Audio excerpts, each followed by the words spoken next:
28 August সন্ধ্যায় অন্তর্জালে মুক্তি পেল আলোচিত নাটক খোয়াবনামা। এ নাটকের কেন্দ্রীয় চরিত্রে অভিনয় করেছেন ছোট পর্দায় জনপ্রিয় অভিনেতা তৌসিফ মাহবুব। খোয়াবনামা মুক্তির বিষয়টি সামাজিক যোগাযোগ মাধ্যমে জানিয়েছেন এই অভিনেতা নিজেই। 28 আগস্ট বিকালে নিজের ফেসবুক অ্যাকাউন্টে একটি ছোট্ট স্ট্যাটাস দেন তৌসিফ। সেখানে একটি লাল রঙের ব্যাকগ্রাউন্ডে এবং সাদা রঙের শব্দে তিনি লেখেন, খোয়াবনামা আসছে আজ সন্ধ্যা 7টায়। অস্বস্তি, রহস্য আর ভয়, এই 3 উপাদান ঘিরেই নির্মিত হয়েছে খোয়াবনামা নাটকটি। সামাজিক যোগাযোগ মাধ্যমে এ নাটকের একটি ভিডিও ভাইরাল হলে এর জনপ্রিয়তা বাড়তে শুরু করে। ভাইরাল হওয়া ভিডিওতে দেখা যায় খবরে এক লাশের সঙ্গে দেয়া হচ্ছে বিশাল আকারের 6টি সাপ, যা দেখে রীতিমতো চমকে ওঠে দর্শক।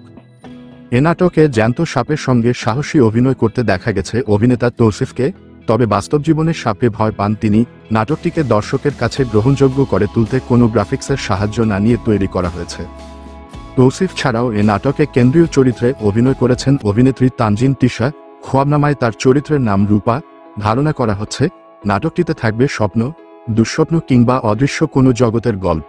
খোয়াবনামা নাটকে তৌসিফ ও তানজিন তিশার সঙ্গে আরও অভিনয় করেছেন একে আজাদ সেতু, ভিকি জাভেদ পরিচালিত খোয়াবনামা নাটকটি 28 আগস্ট সন্ধ্যা 7টায় ক্যাপিটাল ড্রামার অফিসিয়াল ইউটিউব চ্যানেলে মুক্তি পেয়েছে।